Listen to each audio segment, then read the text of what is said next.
Salut jeune Panawan, dis, ça c'est pour vous qu'on traite de complotistes.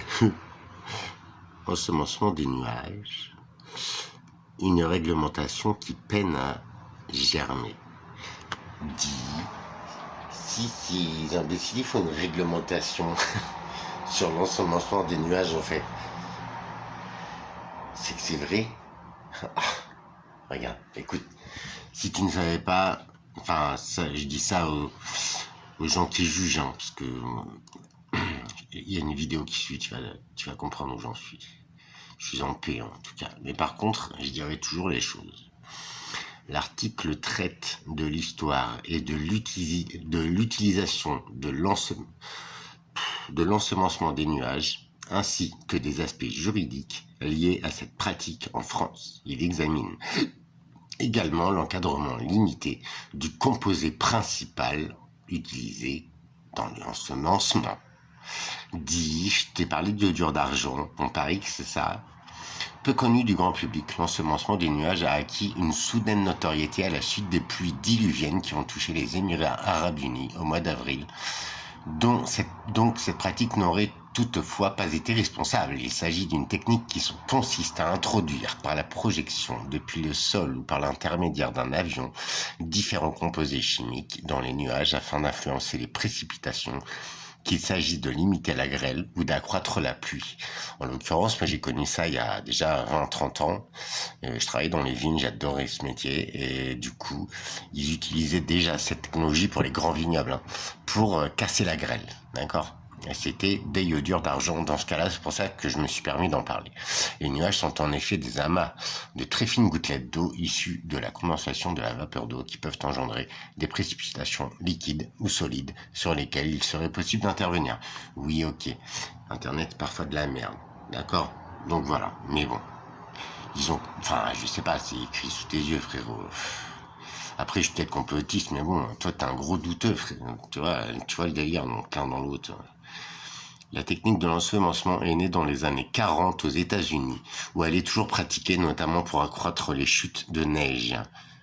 D'accord? Donc c'est pour un business, pour accroître les chutes de neige. Si une étude récente a fait état des résultats prometteurs, il reste peu concluant malgré des sommes investies dans la recherche. Indépendamment des résultats de cette méthode, la manipulation de la météo est un sujet de préoccupation susceptible d'induire des conséquences géopolitiques. Le 10 décembre 1976, un traité international a été adopté sous l'égide des Nations Unies afin d'interdire d'utiliser des techniques de modification de l'environnement à des fins militaires ou tout autre à fins hostiles dans le contexte de la guerre froide.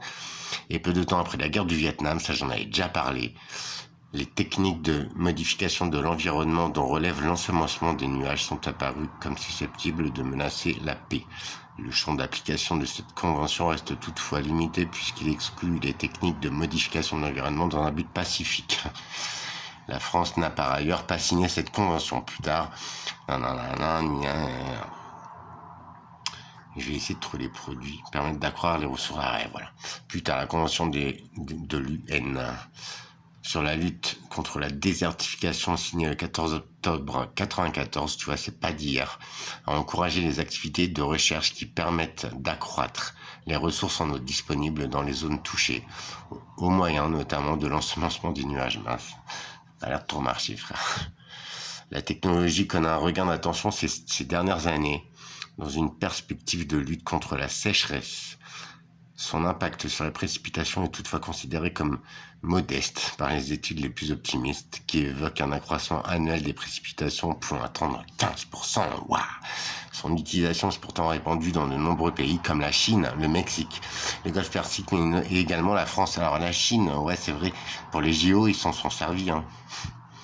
En France, l'ensemencement est utilisé pour prévenir les orages de grêle. Certaines collectivités financeraient le recours à cette technologie dans le but de protéger les vergers des grêlons. Une lutte contre les fléaux atmosphériques, de particules glacogènes qui vaporisent une molécule complexe d'iodure d'argent, iodure de sodium dans une flamme d'acétone. Sans déconner, c'est sous tes yeux. Qui a recours à un générateur de particules glacogènes qui vaporise une molécule complexe d'iodure d'argent, iodure de sodium. Donc les deux, c'est nocif pour nous, hein. Enfin, Bref, une œuf dur, c'est du sel, t'as vu. Bon bref, puis même sur les retombées sur la planète, tout, putain, on s'étonne, ben voilà. C'est une partie de la solution. La solution contenue dans un réservoir est envoyée dans une chambre de combustion pour être enflammée, laissant ensuite les particules se diffuser jusqu'à atteindre les nuages les plus bas. Ouais. Donc c'est mettre des micro, voire nanoparticules, et en fait on se prend dans la gueule. Pourquoi autant de cancers, etc. Enfin, t'en penses ce que t'en veux. D'autres sociétés privées proposent également des services de gestion des risques météo et le lancement dans les nuages de ballons biodégradables sur lesquels sont embarquées des torches chargées de certains composés. D'un point de vue juridique, cette pratique peut être appréhendée sous plusieurs angles. La méthode utilisée pour ensemencer les composés utilisés et le milieu récepteur, à savoir les nuages. Et puis la Terre, quoi. Et puis notre gueule aussi. Une carence réglementaire quant au procédé d'ensemencement. Non. En France, l'ensemencement a principalement lieu depuis un projecteur situé au sol. Ça, c'est vrai pour les vignes, ils faisaient ça. Par des techniques qui n'imposent pas le respect des règles de l'air. Certaines techniques susceptibles d'induire le recours à un ballon seraient en revanche plus encadrées. C'est ouf, putain. Ça, c'est ouf, hein. Voilà, donc c'était pour ça, pour vous aider. Au moins, ceux qui doutent, bah, faut qu'ils lisent un peu, ça fait du bien au cerveau, en fait. Voilà. Oh là, c'est fou, hein. Alors, vous voyez, cette petite vidéo, bah, je la dédie à Claire Sévrac. Une petite femme adorable, elle a fait des bouquins, franchement, si tu veux, bah, elle savait déjà beaucoup de choses. C'était une nana qui était une actrice, ou elle était dans le business du cinéma, donc tu vois. Et en fait, elle a pris conscience de tout ça par rapport à ses enfants, je crois. Et elle menait un vrai combat, un vrai combat. Bon, après, chacun pense à ce qu'il veut. Je te fais une vidéo à suivre parce que y a beaucoup de choses qui en découlent. Notre société, elle va très mal. Mais rien que sociologiquement, on dit, il y a une légende qui dit ouais, ce qui se passe aux USA, ça arrive dans les années d'après en France. Alors on disait 10 ans, mais maintenant c'est plutôt 5 ans. Tu regardes la crise des subprimes, et maintenant on regarde bien ce qui se passe aux États-Unis côté population. Les gens n'ont plus de logement et sont dans la rue, le fentanyl, les opiacés, les opioïdes. Bah regarde bien ce qui se passe. Et bah déjà en France c'est le cas, hein, parce que tu vas à Paris, c'est chaud. Et même dans ma ville à moi, enfin c'est chaud.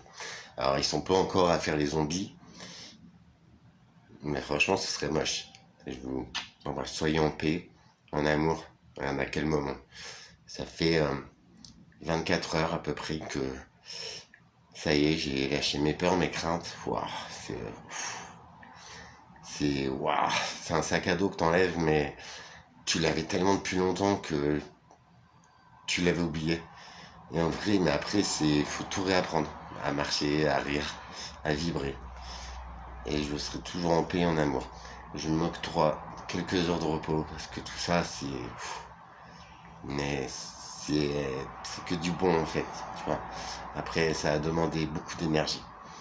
Donc surtout, s'accorder du repos, s'accorder un regard bienveillant et redécouvrir qui on est. Ça, c'est incomparable, génial. Je vous le souhaite à tous. C'est ce que j'ai fait cette dernière année. T'as vu?